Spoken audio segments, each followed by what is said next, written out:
പുതിയൊരു വീഡിയോയിലേക്ക് എല്ലാവർക്കും സ്വാഗതം. നമുക്കറിയാം ബിഗിനറായിട്ടുള്ള യൂട്യൂബേഴ്സ് പല പല വീഡിയോകൾ കണ്ടിട്ടാണ് അവർ വീഡിയോ അപ്ലോഡ് ചെയ്യുന്നത്. അപ്പം പഴയ രീതിയിൽ ആരെങ്കിലും വീഡിയോ അപ്ലോഡ് ചെയ്ത് കണ്ടിട്ടായിരിക്കും അവർ ആദ്യമേ ചെയ്തുകൊണ്ടിരിക്കുന്നത്. അപ്പോൾ അത് കഴിഞ്ഞിട്ടായിരിക്കും പുതിയ പുതിയ മാറ്റങ്ങൾക്കനുസരിച്ച് ആരെങ്കിലും പുതിയ രീതിയിൽ വീഡിയോ അപ്ലോഡ് ചെയ്യും. അതും കണ്ടിട്ട് അവർ അതേ രീതിയിൽ അപ്ലോഡ് ചെയ്ത് കഴിയുന്നുണ്ടെങ്കിൽ ഇത് രണ്ടും കൂടെ അവർക്ക് കൺഫ്യൂഷൻ വരും. അപ്പോൾ എനിക്ക് പറയാനുള്ളത് ഒന്നേ ഉള്ളൂ, പുതിയ പുതിയ മാറ്റങ്ങൾക്കനുസരിച്ച് നമ്മൾ പുതിയ രീതിയിലാണ് വീഡിയോ അപ്ലോഡ് ചെയ്യേണ്ടത്. അപ്പോൾ ഞാനും പുതിയ മാറ്റങ്ങൾക്കനുസരിച്ച് പുതിയ രീതിയിൽ വീഡിയോ അപ്ലോഡ് ചെയ്യുന്നത് എങ്ങനെയാണെന്നുള്ളതാണ് ഞാൻ ഈ വീഡിയോയിലൂടെ കാണിക്കാൻ വേണ്ടി പോകുന്നത്. അപ്പോൾ ഈ വീഡിയോയിൽ മെയിനായിട്ടൊരു കാര്യം എന്ന് വെച്ച് കഴിഞ്ഞാൽ ഇതിനകത്തൊരു ക്വസ്റ്റ്യൻ ഞാൻ മെയിനായിട്ട് ചോദിക്കുന്നുണ്ട്. ആ ക്വസ്റ്റ്യൻ്റെ ആൻസർ നിങ്ങൾ കമൻറ്റ് ബോക്സിൽ രേഖപ്പെടുത്താനായിട്ട് മറക്കരുത്. അതുപോലെ തന്നെ നിങ്ങൾ എൻ്റെ വീഡിയോ ആദ്യമായിട്ടാണ് കാണുന്നതെങ്കിൽ ചാനൽ ഒന്ന് സബ്സ്ക്രൈബ് ചെയ്യുന്നതോടൊപ്പം തന്നെ വീഡിയോ പറ്റി എന്തെങ്കിലും അഭിപ്രായം ഉണ്ടെന്നുണ്ടെങ്കിൽ അതും കമൻറ്റ് ബോക്സിൽ രേഖപ്പെടുത്തുക. അതുപോലെ തന്നെ വീഡിയോ ഇഷ്ടപ്പെട്ട് കഴിഞ്ഞ് കഴിഞ്ഞാൽ വീഡിയോയ്ക്ക് ലൈക്ക് ചെയ്യാനും മറക്കരുത്. ഈ വീഡിയോയിൽ ആദ്യം തന്നെ ഞാൻ പറഞ്ഞിരുന്നു ഒരു ക്വസ്റ്റ്യൻ ചോദിക്കുന്നു. ആ ക്വസ്റ്റ്യൻ ഇതാണ്: ഒരു വീഡിയോ അപ്ലോഡ് ചെയ്തതിന് ശേഷം മിനിമം എത്ര സമയത്തിന് ശേഷമാണ് അത് പബ്ലിഷ് ചെയ്യേണ്ടത്? ഇതിൻ്റെ ആൻസർ ഈ വീഡിയോയിൽ തന്നെ ഉണ്ട്. അപ്പോൾ നമുക്കിവിടെ ആദ്യം തന്നെ യൂട്യൂബ് ഓപ്പൺ ചെയ്യാം. യൂട്യൂബ് ഇങ്ങനെ ഓപ്പൺ ചെയ്ത് കഴിയുമ്പോൾ നമുക്കിവിടെ ആയിട്ട് പ്ലസിൻ്റെ ഐക്കോൺ കാണാനായിട്ട് സാധിക്കും. അപ്പോൾ നമുക്ക് ഈ പ്ലസിൻ്റെ ഐക്കോണിൽ ഒന്ന് ടച്ച് ചെയ്തിട്ട് ഓപ്പൺ ചെയ്യാം. ഇങ്ങനെ ഓപ്പൺ ചെയ്താൽ ഉടൻ തന്നെ നമുക്കിവിടെ ആയിട്ട് വീഡിയോ, ഷോർട്ട്, ലൈവ്, പോസ്റ്റ് എന്നിങ്ങനെ 4 ഓപ്ഷൻ കാണാനായിട്ട് സാധിക്കും. നമുക്കിവിടെ ഷോർട്ട് വീഡിയോ ആണ് ചെയ്യേണ്ടത്. അതുകൊണ്ട് തന്നെ നമ്മൾ ഷോർട്ട് സെലക്ട് ചെയ്യുകയാണ്. നമ്മളിങ്ങനെ ഷോർട്ട് സെലക്ട് ചെയ്ത് കഴിയുമ്പോൾ നമ്മുടെ മൊബൈലിൻ്റെ ഗാലറി ഓപ്പൺ ആവുകയും ഈ ഓപ്പൺ ആയ ഗാലറിയിൽ നിന്നും നമുക്ക് ഏത് വീഡിയോ ആണോ നമുക്ക് അപ്ലോഡ് ചെയ്യേണ്ടത് ആ വീഡിയോ നമുക്ക് സെലക്ട് ചെയ്യണം. അപ്പോൾ ഞാനിവിടെ ഒരു വീഡിയോ സെലക്ട് ചെയ്യുകയാണ്. ഇങ്ങനെ വീഡിയോ നമ്മൾ സെലക്ട് ചെയ്ത് കഴിയുമ്പോൾ ഈ മുകളിലായിട്ട് നമുക്ക് 15 സെക്കൻഡ് എന്ന് കാണാനായിട്ട് സാധിക്കും. നമ്മളിവിടെ 15 സെക്കൻഡിന് അധികമായിട്ടുള്ള വീഡിയോ, അതായത് 1 മിനിറ്റോ 2 മിനിറ്റോ ഒക്കെ ഉള്ള വീഡിയോ ആണ് ചെയ്യുന്നതെന്നുണ്ടെങ്കിൽ ആ 15 സെക്കൻഡ് എന്നുള്ളിടത്തോട്ട് ഒന്നും കൂടെ ടച്ച് ചെയ്ത് കഴിഞ്ഞ് കഴിഞ്ഞാൽ ഇതുപോലൊക്കെ നമുക്ക് 3 മിനിറ്റ് ആകുന്നതായിട്ട് കാണാനായിട്ട് സാധിക്കും. ഇപ്പോൾ നമുക്കിവിടെ 3 മിനിറ്റ് വരെയുള്ള വീഡിയോ ഷോർട്ട് വീഡിയോ രൂപത്തിൽ ചെയ്യാനായിട്ട് സാധിക്കും. 3 മിനിറ്റിൽ അധികമുള്ള വീഡിയോ ആണെങ്കിൽ അത് ലോങ് വീഡിയോ ആയിട്ട് മാറുന്നതായിരിക്കും.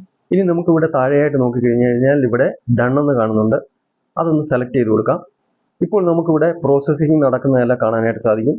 ഇത് നമുക്ക് നിസ്സാര സമയം കൊണ്ട് പ്രോസസ്സിംഗ് എല്ലാം കഴിഞ്ഞ് കിട്ടും. അതിനുശേഷം നമുക്കിവിടെ മുകളിലായിട്ട് ആഡ് സൗണ്ട് എന്ന് കാണുന്നിടത്ത് ടച്ച് ചെയ്ത് ഓപ്പൺ ചെയ്ത് കഴിഞ്ഞ് കഴിഞ്ഞാൽ നമുക്കിവിടെ കോപ്പിറൈറ്റ് ഇല്ലാത്ത സോങ്ങുകളൊക്കെ നമുക്ക് ഇവിടുന്ന് സെലക്ട് ചെയ്ത് ഇതേമാതിരി നമുക്ക് സെലക്ട് ചെയ്യാനായിട്ട് സാധിക്കും. ഇവിടെ നിന്ന് നമുക്ക് നമ്മുടെ വീഡിയോ ഏത് തരത്തിലാണോ അതിനനുസരിച്ചുള്ള സോങ്ങുകൾ ഇവിടുന്ന് സെലക്ട് ചെയ്ത് നമുക്ക് വീഡിയോയിൽ ഉൾപ്പെടുത്താനായിട്ട് സാധിക്കും. അപ്പോൾ നിങ്ങൾക്ക് ആർക്കെങ്കിലും ഇതുകൊണ്ട് സോങ് സെലക്ട് ചെയ്യണമെന്നുണ്ടെങ്കിൽ ഇതേമാതിരി നിങ്ങൾക്ക് കോപ്പിറൈറ്റ് ഇല്ലാത്ത സോങ് ഇവിടുന്ന് സെലക്ട് ചെയ്യാനായിട്ട് സാധിക്കും. ഞാൻ പക്ഷേ സോങ് സെലക്ട് ചെയ്യുന്നില്ല. കാരണം എന്താണെന്ന് വെച്ച് കഴിഞ്ഞാൽ ഇവിടെ എൻ്റെ സൗണ്ടാണ് ഞാൻ ഈ വീഡിയോയിൽ ഉപയോഗിച്ചിട്ടുള്ളത്. അതുകൊണ്ട് ആ സൗണ്ടാണ് എനിക്ക് വേണ്ടുന്ന വീഡിയോയിൽ. അതുകൊണ്ട് ഞാൻ ഇവിടുന്ന് പ്രത്യേകമായിട്ട് സോങ്ങുകളൊന്നും സെലക്ട് ചെയ്യുന്നില്ല. നിങ്ങൾക്ക് കോപ്പിറൈറ്റ് ഇല്ലാത്ത സോങ്ങുകൾ വേണമെന്നുണ്ടെങ്കിൽ ഇവിടുന്ന് നിങ്ങൾക്ക് സെലക്ട് ചെയ്യാനായിട്ട് ഈസി ആയിട്ട് സാധിക്കും. അതിനുവേണ്ടിയാണ് ഈ ഒരു രീതി ഞാൻ കാണിച്ചത്. ഇനി നമുക്കിവിടെ എഫക്റ്റ് വല്ലതും വേണമെന്നുണ്ടെങ്കിൽ ഇവിടെ ആയിട്ട് ടച്ച് ചെയ്തിട്ട് ഇതേ രീതിയിൽ നമുക്ക് എഫക്റ്റ് ഒക്കെ വേണമെന്നുണ്ടെങ്കിൽ ഇതുകൊണ്ടൊക്കെ ഇവിടുന്ന് സെലക്ട് ചെയ്യാനായിട്ട് സാധിക്കും. അതിനുശേഷം നമുക്ക് ഈ താഴെ കാണുന്ന ടിക്ക് സെലക്ട് ചെയ്യാം. ഈ ടിക്ക് സെലക്ട് ചെയ്തതിന് ശേഷവും നമുക്ക് വേണമെന്നുണ്ടെങ്കിൽ ഇവിടെയും നമുക്ക് മ്യൂസിക് ആഡ് ചെയ്യാനുള്ള ഓപ്ഷൻ ഉണ്ട്. ഇനി അതിനുശേഷം നമുക്ക് ഈ റൈറ്റ് സൈഡിലായിട്ട് പല പല ഓപ്ഷൻ നമുക്കിവിടെ കാണുന്നുണ്ട്. എന്തെങ്കിലും ഈ വീഡിയോയിൽ നമ്മൾ എന്തെങ്കിലും സെലക്ട് ചെയ്ത് എഴുതാനായിട്ട് ആഗ്രഹിക്കുന്നുണ്ടെന്നുണ്ടെങ്കിൽ ഇവിടെ ഇങ്ങനെ സെലക്ട് ചെയ്തിട്ട് നമുക്ക് ഇതുകൊണ്ടൊക്കെ എഴുതാനായിട്ട് സാധിക്കും. പല പല കളർ വേണമെങ്കിൽ നമുക്ക് സെലക്ട് ചെയ്യാം. പക്ഷേ ഞാനിവിടെ വൈറ്റ് തന്നെയാണ് സെലക്ട് ചെയ്തിട്ടുള്ളത്. ഇവിടെ ഞാൻ കൂടുതലൊന്നും എഴുതുന്നില്ല, SEO എന്ന് മാത്രമാണ് എഴുതുന്നത്. ഇത് SEO കുറിച്ച് പറയുന്ന ഒരു വീഡിയോ ആയതുകൊണ്ടാണ് SEO എന്ന് എഴുതുന്നത്. ഇത് ഇങ്ങനെ എഴുതിയതിന് ശേഷം നമുക്ക് എവിടെയാണോ ഇത് സെലക്ട് ചെയ്യേണ്ടത് അവിടെ കൊണ്ടുപോയി ഇതേമാതിരി നമുക്ക് സെലക്ട് ചെയ്യാനായിട്ട് സാധിക്കും. അതിനുശേഷം ഈ താഴെ നെക്സ്റ്റ് എന്ന് കാണാം, അതിലൊന്ന് സെലക്ട് ചെയ്യാം. നമുക്ക് ഇതിങ്ങനെ സെലക്ട് ചെയ്ത് കഴിഞ്ഞ് കഴിഞ്ഞാൽ നമുക്ക് ഇനി ചെയ്യേണ്ട കാര്യം എന്ന് വെച്ച് കഴിഞ്ഞാൽ നമ്മൾ ചെയ്ത വീഡിയോയ്ക്ക് ഒരു നല്ല ടൈറ്റിൽ കൊടുക്കുക എന്നുള്ളതാണ്. അപ്പോൾ ഞാനിവിടെ ചെറിയൊരു ടൈറ്റിലാണ് കൊടുക്കുന്നത്. കണ്ടന്റ് SEO എന്നാണ് ഞാൻ ഇവിടെ കൊടുക്കുന്നത്. അതായത് നമ്മൾ ഏറ്റവും ചെറിയ രീതിയിലുള്ള ടൈറ്റിൽ വേണം കൊടുക്കാൻ. ചെറിയ ടൈറ്റിൽ നമ്മൾ കൊടുക്കുകയാണെങ്കിൽ പെട്ടെന്ന് അത് ആളുകൾ വായിച്ചെടുക്കുകയും അതുപോലെ തന്നെ അത് അവർക്ക് ഇഷ്ടപ്പെട്ടതാണെന്നുണ്ടെങ്കിൽ അവർ അത് ക്ലിക്ക് ചെയ്ത് ആ വീഡിയോ കാണുകയും ചെയ്യും. അതിനാണ് നമ്മൾ ചെറിയ രീതിയിലുള്ള ഒരു ടൈറ്റിൽ കൊടുക്കുന്നത്. അപ്പം നമ്മൾ ചെറിയ രീതിയിലുള്ള ഒരു ടൈറ്റിലാണ് കൊടുത്തിരിക്കുന്നത്. അതിനുശേഷം നമ്മൾ ഒരു 2-3 ഹാഷ്ടാഗ് കൊടുക്കാം. നമുക്ക് ഹാഷ്ടാഗ് ഞാൻ സാധാരണ എല്ലാ വീഡിയോയിലും ഞാൻ കൊടുക്കാറുള്ളത് മാതിരി തന്നെ ഞാനിവിടെ 2-3 ഹാഷ്ടാഗ് കൊടുക്കുകയാണ്. ഇത് 2-3 ഹാഷ്ടാഗ് അല്ലെങ്കിൽ ഒരു 3-4 ഹാഷ്ടാഗ് വേണമെങ്കിലും കൊടുക്കാം. പക്ഷെ ഒരു 3 ഹാഷ്ടാഗിൽ അത് ഒതുക്കുന്നതായിരിക്കും എപ്പോഴും ബെറ്റർ. കൂടുതൽ ഹാഷ്ടാഗ് വാരി വലിച്ച് കൊടുത്തതുകൊണ്ട് വലിയ പ്രയോജനമൊന്നും ഇതിൽ ഉണ്ടാകാൻ പോകുന്നില്ല. ഓരോ ഹാഷ്ടാഗും നമ്മൾ 1-2 അക്ഷരം എഴുതി കഴിയുമ്പോഴത്തേനും ഇവിടെ നമുക്ക് ഇങ്ങനെ ഹാഷിൻ്റെ കൂട്ടത്തിൽ ഇങ്ങനെ പല പല ഓപ്ഷൻ ഇവിടെ കാണിക്കും. അപ്പോൾ അതിൽ നിന്ന് നമ്മൾ ഏറ്റവും കൂടുതൽ ആളുകൾ കണ്ടിട്ടുള്ളത് ഏതാണോ അതിനനുസരിച്ച് വേണം നമ്മൾ സെലക്ട് ചെയ്ത് ഇവിടെ കൊടുക്കാനായിട്ട്. അപ്പോൾ അതേ രീതിയിൽ ഞാനിവിടെ 3 ഓപ്ഷൻ ഇവിടെ കൊടുത്തിട്ടുണ്ട്. SEO ഇത് SEOയുടെ വീഡിയോ ആണ്. SEOയെ കുറിച്ചുള്ള ഒരു വീഡിയോ ആയതുകൊണ്ട് തന്നെയാണ് ഈ SEO എന്ന് ഇവിടെ കൊടുത്തിരിക്കുന്നത്. ഇനി ഞാൻ നാലാമതായിട്ട് ഞാൻ കൊടുക്കാൻ ഉദ്ദേശിക്കുന്നതെന്ന് വെച്ച് കഴിഞ്ഞാൽ ഞാൻ എൻ്റെ ചാനലിൻ്റെ പേരാണ്. എൻ്റെ ചാനലിൻ്റെ പേര് ഇവിടെ APTK ടെക് ആൻഡ് ടിപ്സ് എന്ന് ഞാനിവിടെ ഹാഷ്ടാഗ് കൊടുത്തിട്ടുണ്ട്. അപ്പോൾ നമ്മളിവിടെ ടൈറ്റിൽ, ഹാഷ്ടാഗ് ഇതെല്ലാം കൊടുത്ത് ഇവിടെ കംപ്ലീറ്റ് ചെയ്തിട്ടുണ്ട്. ഇനി നമുക്ക് ചെയ്യേണ്ടത് ഈ തൊട്ട് താഴെയായിട്ട് വിസിബിലിറ്റി നിങ്ങൾക്ക് കാണാനായിട്ട് സാധിക്കും. വിസിബിലിറ്റി എപ്പോഴും നമ്മൾ വീഡിയോ അപ്ലോഡ് ചെയ്യുന്ന സമയത്ത് അൺലിസ്റ്റഡ് ആണ് വെക്കേണ്ടത്. അത് ആദ്യമേ തന്നെ നമ്മൾ സെറ്റിംഗ്സിൽ, അതായത് നമ്മുടെ ചാനലിൻ്റെ ഡാഷ്ബോർഡിൽ പോയിട്ട് അത് സെറ്റിംഗ്സിൽ ഒരു പ്രാവശ്യം ചെയ്ത് വെച്ച് കഴിഞ്ഞ് കഴിഞ്ഞാൽ അത് പെർമനൻ്റ് ആയിട്ട് ഇങ്ങനെ തന്നെ നമ്മൾ വീഡിയോ അപ്ലോഡ് ചെയ്യുന്ന സമയത്ത് അത് അൺലിസ്റ്റഡ് ആയിരിക്കും. അപ്പോൾ ഞാനിവിടെ അൺലിസ്റ്റഡ് ആണ് വെച്ചിരിക്കുന്നത്. അപ്പോൾ ഈ വിസിബിലിറ്റി ഒന്ന് സെലക്ട് ചെയ്യുകയാണ്. ഇവിടെ ഒന്ന് സെലക്ട് ചെയ്തിട്ടുണ്ട് ഞാൻ. Public, members only, unlisted, private, ഇങ്ങനെ 4 ഓപ്ഷൻ നമുക്കിവിടെ കാണാനായിട്ട് സാധിക്കും. നമ്മുടെ ചാനലിൽ മെമ്പർഷിപ്പ് എടുത്തിട്ടുള്ളവർക്ക് അവർക്ക് വേണ്ടി സെപ്പറേറ്റ് ആയിട്ട് നമുക്ക് വീഡിയോ സെലക്ട് ചെയ്ത് നമ്മൾ ചെയ്തിട്ട് സെലക്ട് ചെയ്യണമെന്നുണ്ടെങ്കിൽ ഈ മെമ്പേഴ്സ് ഉള്ളി എന്നുള്ളത് സെലക്ട് ചെയ്താൽ മതിയാവും. നമ്മളിപ്പോൾ വീഡിയോ അപ്ലോഡ് ചെയ്ത് കഴിഞ്ഞില്ല. വീഡിയോ അപ്ലോഡ് ചെയ്ത് കഴിഞ്ഞതിന് ശേഷമാണ് നമ്മൾ ഈ അൺലിസ്റ്റഡ് മാറ്റി പബ്ലിക് ആക്കേണ്ടത്. ഇത് പബ്ലിഷ് ചെയ്യുന്ന സമയവും കാര്യങ്ങളും എങ്ങനെയാണ് ചെയ്യേണ്ടതെന്നുള്ളതിനെക്കുറിച്ച് YT സ്റ്റുഡിയോ ഓപ്പൺ ചെയ്തിട്ട് കുറേ സെറ്റിങ്ങുകൾ ചെയ്യേണ്ടതായിട്ടുണ്ട്. അവിടെ വന്നതിന് ശേഷം ഞാൻ ഇതിനെക്കുറിച്ച് പറയുന്നതായിരിക്കും. ഇനി നമുക്ക് തിരികെ വന്നതിന് ശേഷം ഇവിടെയായിട്ട് നമുക്ക് ലൊക്കേഷൻ കാണാം. ഈ ലൊക്കേഷൻ സെലക്ട് ചെയ്യുന്നതുകൊണ്ട് ഒരു പ്രയോജനവും ഉള്ളതായിട്ട് എനിക്കറിയില്ല. ഞാനിവിടെ സെലക്ട് ചെയ്യാറില്ല സാധാരണ. ഇനി അടുത്തതെന്ന് വെച്ച് കഴിഞ്ഞ് കഴിഞ്ഞാൽ നമുക്കിവിടെ ഓഡിയൻസ്, ഈ ഓഡിയൻസ് എന്നുള്ളത് നമ്മളൊന്ന് ഓപ്പൺ ചെയ്യുകയാണ്. ഇതിങ്ങനെ ഓപ്പൺ ചെയ്ത് കഴിഞ്ഞ് കഴിഞ്ഞാൽ നമുക്കിവിടെയായിട്ട് 2 ഓപ്ഷൻ കാണാനായിട്ട് സാധിക്കും. ഇറ്റ്സ് മെയ്ഡ് ഫോർ കിഡ്സ് എന്നും കാണാം. അതിന് തൊട്ട് താഴെയായിട്ട് no it's not made for kids എന്നും കാണാം. ഈ 2 ഓപ്ഷനിൽ ആദ്യത്തെ ഓപ്ഷൻ നമ്മൾ സെലക്ട് ചെയ്ത് കഴിഞ്ഞ് കഴിഞ്ഞാൽ അത് കുട്ടികൾക്ക് വേണ്ടിയുള്ള വീഡിയോ ആണ് നമ്മൾ ചെയ്യുന്നത് എന്നുള്ളതാണ് കാണിക്കുന്നത്. അതപ്പോൾ നമുക്ക് അതിന് പല പരിമിതികളുണ്ട്. അപ്പോൾ അത് കാരണം നമ്മൾ എന്ത് ചെയ്യണം, ഈ 2ാമത്തെ ഓപ്ഷൻ, അതായത് ഞാൻ സാധാരണ കുട്ടികൾക്ക് വേണ്ടിയുള്ള വീഡിയോ അല്ല ചെയ്യുന്നത്, അതുകൊണ്ട് തന്നെ ഞാൻ 2ാമത്തെ ഓപ്ഷനാണ് തിരഞ്ഞെടുക്കുന്നത്. ഇങ്ങനെ 2ാമത്തെ ഓപ്ഷൻ സെലക്ട് ചെയ്തതിന് ശേഷം ഈ താഴെയായിട്ട് നോക്കിക്കഴിഞ്ഞ് കഴിഞ്ഞാൽ ഇവിടെയും നമുക്ക് 2 ഓപ്ഷൻ കാണാനായിട്ട് സാധിക്കും. ഇവിടെയും 2ാമത്തെ ഓപ്ഷനാണ് നമുക്ക് സെലക്ട് ചെയ്യേണ്ടത്. ഇനി നമുക്ക് തിരിച്ചു വന്നതിന് ശേഷം ഈ തൊട്ട് താഴെയായിട്ട് നമുക്ക് നോക്കിക്കഴിഞ്ഞാൽ റിലേറ്റഡ് വീഡിയോ എന്ന് കാണാനായിട്ട് സാധിക്കും. ഇതൊന്ന് ഓപ്പൺ ചെയ്ത് നോക്കിക്കഴിഞ്ഞ് കഴിഞ്ഞാൽ നമുക്കിവിടെ റിലേറ്റഡ് വീഡിയോ, അതായത് നമുക്ക് ഈ വീഡിയോ ആയിട്ട് ബന്ധമുള്ള വീഡിയോ നമുക്കിവിടെ സെലക്ട് ചെയ്യണം. അപ്പം ഞാനിവിടെ എൻ്റെ വീഡിയോ ഏത് വീഡിയോ ആണോ ഇതുമായിട്ട് ബന്ധമുള്ള വീഡിയോ അത് ഞാൻ സെലക്ട് ചെയ്തിട്ടുണ്ട്. ഇനി അതിൻ്റെ തൊട്ട് താഴെയായിട്ട് നമുക്ക് ഷോർട്സ് റീമിക്സ് എന്ന് കാണാം. അപ്പോൾ ഇതൊന്ന് ഓപ്പൺ ചെയ്യുകയാണ് നമ്മൾ. ഇവിടെ നമുക്ക് 2 ഓപ്ഷൻ കാണാനായിട്ട് സാധിക്കും. Hello video and audio remix കാണാൻ, 2ാമത്തേത് അലോ ഒൺലി ഓഡിയോ റീമിക്സ് എന്ന് കാണാം. അപ്പം നമുക്കിവിടെ 2ാമത്തെ ഓപ്ഷനാണ് ഞാനിവിടെ സെലക്ട് ചെയ്യുന്നത്. അലോ ഒൺലി ഓഡിയോ റീമിക്സ് എന്നുള്ളതാണ് ഞാൻ സെലക്ട് ചെയ്യുന്നത്. ആദ്യത്തെ ഓപ്ഷൻ നമുക്ക് ഇഷ്ടമുണ്ടെന്നുണ്ടെങ്കിൽ നമ്മൾ അത് സെലക്ട് ചെയ്യുന്നതുകൊണ്ട് കുഴപ്പമൊന്നുമില്ല. വീഡിയോയും ഓഡിയോയും റീമിക്സ് ചെയ്യാനായിട്ട് നമ്മൾ അലോ ചെയ്യുന്നതാണ് ആദ്യത്തെ ഓപ്ഷൻ. അത് നമുക്ക് ഇഷ്ടമില്ല എന്നുണ്ടെങ്കിലാണ് നമ്മൾ ഈ 2ാമത്തെ ഓഡിയോ മാത്രം റീമിക്സ് ചെയ്താൽ മതി എന്നുള്ള രീതിയിലുള്ളതാണ് നമ്മൾ 2ാമത്തെ സെലക്ട് ചെയ്യുന്നത്. അപ്പോൾ നമ്മളിവിടെ 2ാമത്തെ ഓപ്ഷൻ സെലക്ട് ചെയ്തതിന് ശേഷം തിരിച്ചു വന്നതിന് ശേഷം ഇതിന് തൊട്ട് താഴെയായിട്ട് നമുക്ക് ഇവിടെയായിട്ട് കാണാനായിട്ട് സാധിക്കും ആഡ് പെയ്ഡ് പ്രൊമോഷൻ എന്നുള്ളത്. അപ്പോൾ ഇതൊന്ന് നമ്മൾ ഓപ്പൺ ചെയ്യുകയാണ്. ഇവിടെ നമുക്ക് 2 ഓപ്ഷൻ ഉണ്ട്, ഒന്ന് യെസ് എന്നുള്ളത്, ഒന്ന് നോ എന്നുള്ളത്. ഇത് നമ്മൾ പെയ്ഡ് പ്രൊമോഷൻ വല്ലതും ചെയ്യുന്നുണ്ടെങ്കിൽ നമ്മൾ യെസ് എന്ന് സെലക്ട് ചെയ്യണം. നമ്മൾ പെയ്ഡ് പ്രൊമോഷൻ ഒന്നും ചെയ്യുന്നില്ല എന്നുണ്ടെന്നുണ്ടെങ്കിൽ നമ്മളത് നോ എന്നുള്ളത് സെലക്ട് ചെയ്യണം. അപ്പം ഞാൻ പെയ്ഡ് പ്രൊമോഷൻ ഒന്നും ചെയ്യുന്നില്ല, അതുകൊണ്ട് തന്നെ ഞാനിവിടെ നോ എന്നുള്ളത് സെലക്ട് ചെയ്തിട്ടുണ്ട്. ഇനി നമുക്ക് ഇവിടെയായിട്ട് തൊട്ട് താഴെയായിട്ട് അൾട്രേഡ് കണ്ടന്റ് എന്ന് കാണാനായിട്ട് സാധിക്കും. അപ്പോൾ ഇതൊന്ന് സെലക്ട് ചെയ്യുകയാണ് ഞാൻ. ഇവിടെ നമുക്ക് യെസ് എന്നും നോ എന്നുമുള്ള 2 ഓപ്ഷനാണ് ഇവിടെ ഉള്ളത്.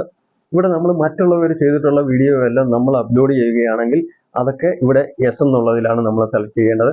അതുപോലെ തന്നെ ഇല്ലാത്ത കാര്യങ്ങൾ ഉള്ളതായി വരുത്തി തീർക്കത്തക്ക രീതിയിലുള്ള കാര്യങ്ങൾ ചെയ്യുവാണെങ്കിലും അതെല്ലാം യെസ് എന്നാണ് നമ്മൾ കൊടുക്കേണ്ടത്. ഇവിടെ നമ്മൾ നമ്മുടേതായ കണ്ടന്റ് ആണ്, നമ്മുടേതായ വീഡിയോ ആണെന്നുണ്ടെങ്കിൽ നമ്മളതിന് നോ എന്നാണ് സെലക്ട് ചെയ്യേണ്ടത്. അപ്പം ഞാനിവിടെ നോ എന്ന് സെലക്ട് ചെയ്യുകയാണ്. ഇനി ഇവിടെ തൊട്ട് താഴെയായിട്ട് നമുക്ക് കമൻറ്റ് കാണാം. കമൻറ്റ് ഓൺ ആണ് ഇവിടെ കാണിച്ചിരിക്കുന്നത്. അപ്പോൾ ഇതൊന്ന് നമ്മൾ ഓപ്പൺ ചെയ്യുകയാണ്. ഇവിടെയായിട്ട് നമുക്ക് കമൻറ്റ് മോഡറേഷൻ എന്ന് കാണാനായിട്ട് സാധിക്കും. ഇവിടെയോട്ട് നമ്മളൊന്ന് ടച്ച് ചെയ്ത് കഴിഞ്ഞ് കഴിഞ്ഞാൽ ഇവിടെ നമുക്ക് നോൺ, ബേസിക്, സ്ട്രിക്റ്റ് എന്ന് 3 ഓപ്ഷൻ കാണാനായിട്ട് സാധിക്കും. ഇതിൽ നിങ്ങൾക്ക് ഇഷ്ടമുള്ള രീതിയിൽ നിങ്ങൾക്ക് സെലക്ട് ചെയ്യാം. ഞാൻ സ്ട്രിക്റ്റ് എന്നുള്ളതാണ് സെലക്ട് ചെയ്തിട്ടുള്ളത്. സാധാരണ എല്ലാവരും ഈ ബേസിക് ആണ് സെലക്ട് ചെയ്യാറുള്ളത്. അപ്പോൾ ഈ സ്ട്രിക്റ്റ് എന്നുള്ളത് നമ്മൾ സെലക്ട് ചെയ്ത് കഴിഞ്ഞ് കഴിഞ്ഞാൽ നമുക്ക് കമൻറ്റും കാര്യങ്ങളും ഒക്കെ കുറയാനുള്ള സാധ്യതയുണ്ട്. എന്നാലും നമുക്ക് വൃത്തികെട്ട കമൻറ്റ് വരുന്നത് കുറയാനുള്ള സാധ്യത കൂടുതലാണ്. അപ്പോൾ നിങ്ങൾക്ക് ഇതിൽ ഏതാണോ സെലക്ട് ചെയ്യേണ്ടത് അത് നിങ്ങൾക്ക് ഈസി ആയിട്ട് സെലക്ട് ചെയ്യാവുന്നതാണ് ഇതേ രീതിയിൽ. അഥവാ നമുക്ക് ആർക്കെങ്കിലും കമന്റ് സെഷൻ ഒന്ന് ഓഫ് ചെയ്ത് വെക്കണമെന്ന് തോന്നിയാൽ ആ സമയം നമുക്ക് ഓഫ് ചെയ്ത് വെക്കാനും സാധിക്കും. ഇവിടെ നമ്മൾ ഇത്രയും കാര്യങ്ങൾ ചെയ്തെങ്കിലും നമ്മൾ ചെയ്യേണ്ട ഒരു കാര്യം ഇവിടെ ചെയ്തിട്ടില്ല. നമുക്ക് ഇത്രയും കാര്യങ്ങൾ ചെയ്ത് കഴിഞ്ഞു കഴിഞ്ഞാൽ നമുക്കിവിടെ അപ്ലോഡ് ഷോർട്ട് എന്നുള്ളത് ഇവിടെ ഇത് സെലക്ട് ചെയ്താൽ മതി. പക്ഷെ നമ്മൾ ഒരു കാര്യം മെയിനായിട്ടുള്ള ഒരു കാര്യം ഇവിടെ ചെയ്യേണ്ടതായിട്ടുള്ളത് അത് ചെയ്തിട്ടില്ല. അത് എന്താണെന്ന് വെച്ച് കഴിഞ്ഞു കഴിഞ്ഞാൽ നമുക്കത് ഇവിടെ ചെയ്യാതെ നമുക്കത് വൈറ്റി സ്റ്റുഡിയോയിൽ പോയിട്ട് അത് ചെയ്യാനായിട്ട് സാധിക്കത്തില്ല. അതുകൊണ്ട് അത് ഇവിടെ തന്നെ ചെയ്യേണ്ട കാര്യമാണ്. അതുകൊണ്ട് നമുക്ക് ഈ വീഡിയോയ്ക്ക് അനുയോജ്യമായ തംബ്നെയിൽ ഇവിടെയാണ് സെലക്ട് ചെയ്യേണ്ടത്. അതിനായിട്ട് നമ്മൾ ഈ മുകളിലായിട്ട് കാണുന്ന പെന്നിന്റെ ഐക്കോണിൽ ടച്ച് ചെയ്തിട്ടൊന്ന് ഓപ്പൺ ചെയ്യാം. അപ്പോൾ ഈ പെന്നിന്റെ ഐക്കോൺ ഞാനൊന്ന് സെലക്ട് ചെയ്ത് കൊടുത്തിട്ടുണ്ട്. ഇങ്ങനെ സെലക്ട് ചെയ്തതിന് ശേഷം ഈ താഴെയായിട്ട് നമുക്ക് ഇങ്ങനെ മൂവ് ചെയ്യിച്ച് നമുക്ക് ഇഷ്ടമുള്ള ഒരു പൊസിഷൻ നമുക്ക് ഇവിടെ സെറ്റ് ചെയ്യാവുന്നതാണ്. അപ്പൊ ഞാൻ ഇതായിട്ട് ഇങ്ങനെ ഇതേ രീതിയിൽ ഈ ഒരു പൊസിഷൻ ഞാൻ സെലക്ട് ചെയ്തിട്ടുണ്ട്. ഇങ്ങനെ നമ്മൾ ഏത് പൊസിഷനാണ് ഈ തംബ്നെയിലിന് വേണ്ടുന്നതെന്ന് വെച്ച് കഴിഞ്ഞാൽ അത് സെലക്ട് ചെയ്തതിന് ശേഷം മുകളിൽ കാണുന്ന ടിക്ക് ഒന്ന് സെലക്ട് ചെയ്യുക. അതായിരിക്കും നമ്മുടെ തംബ്നെയിലിൽ വരുന്ന പൊസിഷൻ. അതിനുശേഷം നമുക്ക് ഈ താഴെ കാണുന്ന അപ്ലോഡ് ഷോർട്ട് എന്നുള്ളത് സെലക്ട് ചെയ്യാം. ഇത് സെലക്ട് ചെയ്ത് കഴിഞ്ഞ് കഴിഞ്ഞാൽ നമുക്ക് നമ്മുടെ വീഡിയോ അപ്ലോഡ് ആകുന്നതായിട്ട് കാണാനായിട്ട് സാധിക്കും. ഇങ്ങനെ വീഡിയോ നമ്മുടെ അപ്ലോഡ് ആയി കഴിഞ്ഞ് കഴിഞ്ഞാൽ നമുക്ക് വൈറ്റി സ്റ്റുഡിയോ പോയിട്ടാണ് ഇനി ബാക്കിയുള്ള കാര്യങ്ങൾ ചെയ്യേണ്ടത്. അപ്പോൾ നമുക്ക് നേരെ വൈറ്റി സ്റ്റുഡിയോയിൽ പോകാം. അപ്പം വൈറ്റി സ്റ്റുഡിയോ ഞാൻ ഓപ്പൺ ചെയ്തിട്ടുണ്ട്. ഇങ്ങനെ ഓപ്പൺ ചെയ്ത വൈറ്റി സ്റ്റുഡിയോയിൽ നമ്മൾ താഴെയായിട്ട് കണ്ടന്റ് എന്ന് കാണാം. അത് നമ്മൾ സെലക്ട് ചെയ്യുക. ഇങ്ങനെ നമ്മൾ കണ്ടന്റ് സെലക്ട് ചെയ്ത് കഴിഞ്ഞ് കഴിഞ്ഞാൽ ഇവിടെയായിട്ട് നമ്മുടെ വീഡിയോ കാണാനായിട്ട് സാധിക്കും. അപ്പോൾ അതൊന്ന് ഓപ്പൺ ചെയ്യുക നമ്മൾ.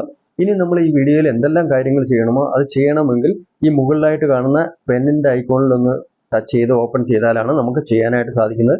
ഈ പെന്നിന്റെ ഐക്കോൺ ഒന്ന് സെലക്ട് ചെയ്ത് കൊടുക്കുകയാണ്. ഇവിടെ നമ്മൾ ഏറ്റവും ആദ്യം ചെയ്യേണ്ട ഒരു കാര്യം, ഇവിടെയായിട്ട് നമുക്ക് ആദ്യം കാണുന്ന ആഡ് ഡിസ്ക്രിപ്ഷൻ എന്ന് കാണുന്നുണ്ട്. ഇതൊന്ന് ഓപ്പൺ ചെയ്യാം നമുക്ക്. ഇവിടെ നമുക്ക് ഹാഷ്ടാഗ് കൊടുക്കണം. ഒരു 10-15 ഹാഷ്ടാഗ് നമുക്ക് കൊടുക്കാം. 15-ന് താഴെ ആയിരിക്കണം ഹാഷ്ടാഗ്. ഓക്കെ, അപ്പം നമ്മളൊരു 10-12 ഹാഷ്ടാഗ് എങ്കിലും നമുക്ക് കൊടുക്കാം. ഞാനിവിടെ നിങ്ങൾക്ക് ഒരു 5-6 ഹാഷ്ടാഗ് കൊടുത്ത് കാണിക്കാം. അപ്പം ഞാൻ ആദ്യമേ കൊടുക്കുന്ന ഹാഷ്ടാഗ് ഷോർട്ട് എന്ന് കൊടുത്തു. രണ്ടാമത്തേത് ഹാഷ് വൈറൽ ഷോർട്ട് എന്ന് കൊടുത്തു. മൂന്നാമതായിട്ട് ഹാഷ് ട്രെൻഡിങ് എന്ന് കൊടുത്തു. നാലാമതായിട്ട് ഹാഷ് SEO സ്ട്രാറ്റജി എന്ന് കൊടുത്തു. അഞ്ചാമതായിട്ട് ഹാഷ് SEO ടിപ്സ് എന്ന് കൊടുത്തു. ആറാമതായിട്ട് ഹാഷ് SEO ട്രിക്സ് എന്നും കൊടുത്തു. ഇനിയും നമുക്ക് കുറെ ഹാഷ്ടാഗ് കൊടുക്കാനായിട്ട് സാധിക്കും. ഒരു 10-12 ഹാഷ്ടാഗ് നമുക്ക് ഇവിടെ കൊടുക്കാനായിട്ട് സാധിക്കും. പക്ഷെ വീഡിയോ ലെങ്ത് ആവുന്ന കാരണം ഞാനത് ഇനിയും കൊടുക്കുന്നില്ല. അതപ്പം നിങ്ങൾക്ക് കൊടുക്കണമെന്നുണ്ടെങ്കിൽ ഒരു 10-12 ഹാഷ്ടാഗ് നമുക്ക് കൊടുക്കാനായിട്ട് സാധിക്കും. ഹാഷ്ടാഗ് 12-ൽ കൂടാതിരിക്കാൻ വേണ്ടി ശ്രദ്ധിക്കുക. ഒരു കാരണവശാലും ഹാഷ്ടാഗ് 15-ൽ കൂടാൻ പാടില്ല. ഇനി നമുക്ക് അടുത്തതായിട്ട് ഇവിടെ ഇനി താഴെയോട്ട് നോക്കിക്കഴിഞ്ഞ് കഴിഞ്ഞാൽ വിസിബിലിറ്റി ഇപ്പം നമുക്കൊന്നും ചെയ്യേണ്ട ആവശ്യമില്ല. ഓഡിയൻസ് അത് നമ്മൾ ആദ്യം തന്നെ ചെയ്തതാണ്. റിലേറ്റീവ് വീഡിയോ അതും ആദ്യമേ ചെയ്തതാണ്. ലൊക്കേഷൻ ചെയ്യേണ്ട ആവശ്യമില്ല. ഇനി നമുക്ക് അടുത്തായിട്ട് ചെയ്യേണ്ടത്, നമുക്ക് ഈ വീഡിയോ നമ്മൾ പ്ലേലിസ്റ്റിൽ കൊടുക്കണമെന്നുണ്ടെങ്കിൽ ഏതെങ്കിലും ഒരു പ്ലേലിസ്റ്റിൽ കൊടുക്കാനായിട്ട് സാധിക്കും. അപ്പോൾ നമ്മളിവിടെ ഒന്ന് ഇത് ഓപ്പൺ ചെയ്യുകയാണ്. അതപ്പം നിങ്ങളുടെ വീഡിയോ ഏത് രീതിയിലുള്ള പ്ലേലിസ്റ്റിലാണോ നിങ്ങൾ സെലക്ട് ചെയ്യേണ്ടത് ആ രീതിയിൽ നിങ്ങൾ ഏതെങ്കിലും ഒരു പ്ലേലിസ്റ്റിൽ സെലക്ട് ചെയ്യാം. 1-2 പ്ലേലിസ്റ്റ് നിങ്ങൾക്ക് ഇഷ്ടമുള്ള രീതിയിൽ നിങ്ങൾക്ക് സെലക്ട് ചെയ്യാവുന്നതാണ്. അപ്പം ഞാനിത് ഷോർട്ടിൻ്റെ വീഡിയോ ആയതുകൊണ്ട് തന്നെ ഷോർട്ട് എന്നുള്ളതാണ് സെലക്ട് ചെയ്യുന്നത്. ഇനിയാണ് നമ്മൾ മെയിനായിട്ടുള്ള ഒരു കാര്യം ചെയ്യാൻ വേണ്ടി പോകുന്നത്. കുറച്ച് കാര്യങ്ങൾ മെയിനായിട്ടുള്ള കാര്യങ്ങൾ ഇവിടെയാണ് നമ്മൾ ചെയ്യാനായിട്ട് പോകുന്നത്. അപ്പോൾ ഇവിടെയായിട്ട് നിങ്ങൾ ഓപ്പൺ ആയപ്പം തന്നെ ഇവിടെയായിട്ട് അലോ എംബഡിങ് എന്ന് കാണാം. ഇത് ഞാൻ എപ്പോഴും ഈ ടിക്ക് ഒഴിവാക്കുകയാണ് ഞാൻ ചെയ്യാറുള്ളത്. അലോ എംബഡിങ് എന്തിനാണ് ഒഴിവാക്കുന്നത് എന്നുള്ളതിൻ്റെ വീഡിയോ ഞാൻ ഇതിനു മുമ്പേ ചെയ്തിട്ടുണ്ട്. അപ്പോൾ ആ വീഡിയോ നിങ്ങൾക്ക് കണ്ടു കഴിഞ്ഞു കഴിഞ്ഞാൽ ഇതിനെപ്പറ്റി വിശദമായിട്ട് നിങ്ങൾക്ക് മനസ്സിലാക്കാനായിട്ട് സാധിക്കും. ഞാൻ എൻ്റെ എല്ലാ വീഡിയോയിലും ഇത് ഒഴിവാക്കാറുണ്ട്. ഇവിടെയായിട്ട് ആഡ് ടാഗ് എന്ന് കാണാം. അപ്പോൾ ഇവിടെയാണ് നമ്മൾ ടാഗ് എല്ലാം കൊടുക്കേണ്ടത്. അപ്പം നമുക്ക് ഈ വീഡിയോ ആയിട്ട് ബന്ധപ്പെട്ട ടാഗുകളെല്ലാം നമുക്കിവിടെ കൊടുക്കാനായിട്ട് സാധിക്കും. ആദ്യമേ നമ്മൾ ഇവിടെ ചെയ്യേണ്ടത് നമ്മുടെ ചാനലിൻ്റെ പേര് പ്രത്യേകമായിട്ട് ഇവിടെ കൊടുക്കേണ്ടതാണ്. ഞാൻ എപ്പോഴും എല്ലാ വീഡിയോയിലും എൻ്റെ ചാനലിൻ്റെ പേര് കൊടുക്കാറുണ്ട്. അത് കൊടുക്കുന്നത് എന്തിനാണെന്ന് പലരും വിചാരിക്കാനുള്ള സാധ്യതയുണ്ട്. കാരണം എന്താണെന്ന് വെച്ച് കഴിഞ്ഞാൽ ഇത് അറിയത്തില്ല പലർക്കും. ഇത് നമ്മൾ എപ്പോഴും നമ്മുടെ ചാനൽ സെർച്ച് ചെയ്യുന്നുണ്ടേ, ആരെങ്കിലും പെട്ടെന്ന് സെർച്ച് ചെയ്യുന്നുണ്ടേ ആ സെർച്ചിങ്ങിൽ വരാനൊക്കെ ഇത് ഉപകരിക്കും. അപ്പം ഞാനിവിടെ 1-2 രീതിയിൽ എൻ്റെ ചാനലിൻ്റെ പേര് കൊടുക്കുന്നുണ്ട്. ഒന്ന് APTK ടെക് എന്ന് കൊടുക്കുന്നുണ്ട്. 2 APTK ടെക് ആൻഡ് ടിപ്സ് എന്നും കൊടുക്കുന്നുണ്ട്. ആ 2 രീതിയിലും സെർച്ച് ചെയ്താൽ കിട്ടാൻ വേണ്ടിയാണ് ഞാൻ ഈ 2 രീതിയിലും ഇങ്ങനെ പേര് കൊടുക്കുന്നത്. ഇനി മൂന്നാമതായിട്ട് ഞാൻ എപ്പോഴും ചെയ്യുന്നതാണ് യൂട്യൂബ് ഷോർട്സ് എന്ന് കൊടുക്കും, വൈറൽ ഷോർട്സ് എന്ന് കൊടുക്കും, ട്രെൻഡിങ് ഷോർട്സ് എന്ന് കൊടുക്കും. അതിനുശേഷം നമ്മൾ പല ഈ വീഡിയോ ആയിട്ട് ബന്ധപ്പെട്ട പല ടാഗ് നമ്മൾ കൊടുക്കണം. ഇവിടെ SEO എന്ന് കൊടുത്തു, SEO സ്ട്രാറ്റജീസ് എന്ന് കൊടുത്തു, SEO ടിപ്സ്, SEO ട്രിക്സ്, ഇങ്ങനെ പല രീതിയിൽ നമ്മൾ വീഡിയോ ആയിട്ട് ബന്ധപ്പെട്ട പല ടാഗ് ഇവിടെ നമുക്ക് കൊടുക്കാനായിട്ട് സാധിക്കും. ഇനി നമ്മളിവിടെ കൊടുക്കേണ്ട ഈ ടാഗ് എല്ലാം കൊടുത്തു കഴിഞ്ഞ് കഴിഞ്ഞാൽ ഇത് തൊട്ട് താഴെയായിട്ടുള്ള ഇതെല്ലാം നമ്മൾ ആദ്യമേ തന്നെ ചെയ്തതാണ്. ഷോർട്സ് റീമിക്സ് അത് നമ്മൾ ആദ്യമേ തന്നെ ചെയ്തതാണ്. പെയ്ഡ് പ്രൊമോഷൻ്റെ അതും നമ്മൾ ആദ്യമേ തന്നെ ചെയ്തതാണ്. ഇനി അതിൻ്റെ തൊട്ട് താഴെയായിട്ട് നമുക്ക് കാറ്റഗറി, നമ്മുടെ കാറ്റഗറി നമ്മൾ അത് സെലക്ട് ചെയ്യണം. അത് നമ്മൾ സെലക്ട് ചെയ്തിട്ടില്ല എങ്കിൽ ആണ് സെലക്ട് ചെയ്യേണ്ടത്. ഞാനിത് ഓൾറെഡി എൻ്റെ ചാനലിൻ്റെ ഡാഷ്ബോർഡ് സെറ്റിങ്സിൽ പോയിട്ട് ചെയ്തിട്ടുള്ള കാര്യമാണ്. ഇത് എല്ലാ പ്രാവശ്യവും അതുകൊണ്ട് സെലക്ട് ചെയ്യേണ്ട ആവശ്യമില്ല. നിങ്ങൾ സെലക്ട് ചെയ്യാത്തവർ നിങ്ങൾക്ക് സെലക്ട് ചെയ്യാവുന്നതാണ്. ഇങ്ങനെ നിങ്ങൾ കാറ്റഗറി ഓപ്പൺ ചെയ്ത് കഴിഞ്ഞ് കഴിഞ്ഞാൽ ഇതുപോലൊക്കെ പല പല കാറ്റഗറി ഇവിടെ കാണാനായിട്ട് സാധിക്കും. ഇതിൽ ഏതാണ് നിങ്ങളുടെ കാറ്റഗറി എന്ന് വെച്ച് കഴിഞ്ഞാൽ അതാണ് നിങ്ങൾ സെലക്ട് ചെയ്യേണ്ടത്. കാറ്റഗറി നിങ്ങൾ സെലക്ട് ചെയ്യേണ്ടത് വളരെ അത്യാവശ്യമാണ്. ഇത് ഒരു കാരണവശാലും സെലക്ട് ചെയ്യാതിരിക്കരുത്. അപ്പോൾ ഞാനിവിടെ ഇത് സെലക്ട് ചെയ്തിട്ടുണ്ട്. നിങ്ങൾ ഇതുപോലെ തന്നെ നിങ്ങളുടെ കാറ്റഗറി ഏതാണെന്ന് വെച്ച് കഴിഞ്ഞാൽ നിങ്ങൾ സെലക്ട് ചെയ്യാവുന്നതാണ്. ഇനി നമുക്ക് നോക്കിക്കഴിഞ്ഞാൽ ഇതിൻ്റെ തൊട്ട് താഴെയായിട്ട് നമുക്ക് കമൻറ്റ്, അത് നമ്മൾ സെലക്ട് ചെയ്തതാണ്, അത് നമ്മൾ ആദ്യമേ തന്നെ ചെയ്തതാണ്. ഇതിൻ്റെ തൊട്ട് താഴെയായിട്ട് show how many viewers like this video, ഇത് നിങ്ങൾ സെലക്ട് ചെയ്യണോ വേണ്ട എന്നുള്ളത് നിങ്ങളാണ് തീരുമാനിക്കേണ്ടത്. കാരണം നിങ്ങളുടെ വീഡിയോ എത്ര പേര് ഇഷ്ടപ്പെട്ടിട്ട് ലൈക്ക് ചെയ്തു എന്നുള്ളത് അത് ഷോ ചെയ്യണമെന്നുണ്ടെങ്കിൽ ഇത് ടിക്ക് ചെയ്തിരിക്കണം. അഥവാ നിങ്ങൾക്ക് ലൈക്ക് ചെയ്തത് നിങ്ങൾക്ക് ഷോ ചെയ്യണ്ട എന്നുണ്ടെന്നുണ്ടെങ്കിൽ ഈ ടിക്ക് ഒഴിവാക്കുകയാണ് വേണ്ടത്. ഇത്രയും നമ്മൾ ചെയ്തതിന് ശേഷം ഈ സേവ് എന്നുള്ളത് സെലക്ട് ചെയ്ത് നമുക്ക് സേവ് ചെയ്യാവുന്നതാണ്. ഇപ്പം നമ്മൾ ഇവിടുത്തെ കാര്യങ്ങളെല്ലാം കംപ്ലീറ്റ് ആക്കി. ഇനി നമ്മൾ ചെയ്യേണ്ട മെയിനായിട്ടുള്ള ഒരു കാര്യം എന്ന് വെച്ച് കഴിഞ്ഞാൽ ഇത് പബ്ലിഷ് ചെയ്യുക എന്നുള്ളതാണ്. എപ്പോഴും നമ്മളൊരു വീഡിയോ അപ്ലോഡ് ചെയ്തതിന് ശേഷം മിനിമം 1 മണിക്കൂറിന് ശേഷമായിരിക്കണം അത് പബ്ലിഷ് ചെയ്യേണ്ടത്. അത് നമ്മൾ 2 മണിക്കൂർ വേണേലും കഴിഞ്ഞ് പബ്ലിഷ് ചെയ്താൽ മതി. അതായത് ഒരു വീഡിയോ അപ്ലോഡ് ചെയ്തതിന് ശേഷം മിനിമം 1 മണിക്കൂറിന് ശേഷം വേണം നമ്മൾ അത് പബ്ലിഷ് ചെയ്യാൻ. ഈ വീഡിയോയിൽ ഞാൻ പറഞ്ഞിട്ടുള്ളത് എൻ്റെ എക്സ്പീരിയൻസിൻ്റെ അടിസ്ഥാനത്തിൽ പറഞ്ഞിട്ടുള്ളതാണ്, എൻ്റെതായ അഭിപ്രായങ്ങളാണ്. നിങ്ങൾക്കിത് ഉൾക്കൊള്ളുകയോ ഉൾക്കൊള്ളാതിരിക്കുകയോ ചെയ്യാം. ഷോർട്ട് വീഡിയോസ് നമ്മൾ കണ്ടിന്യൂസ് ആയിട്ട് ചെയ്താൽ അതിലൂടെ വ്യൂസ് കൂടുന്നതും അതിലൂടെ നമുക്ക് സബ്സ്ക്രൈബർ കൂടുന്നതുമായിട്ട് നമുക്ക് കാണാനായിട്ട് സാധിക്കും. അപ്പോൾ ഈ വീഡിയോ എല്ലാവർക്കും ഇഷ്ടപ്പെട്ട് കഴിഞ്ഞ് കഴിഞ്ഞാൽ വീഡിയോയ്ക്ക് ലൈക്കും ഷെയറും ചെയ്യാൻ മറക്കരുത്. അപ്പോൾ നമുക്ക് അടുത്ത ഒരു വീഡിയോയിൽ കാണാം. അതുവരേക്കും വിടാം. നന്ദി, നമസ്കാരം.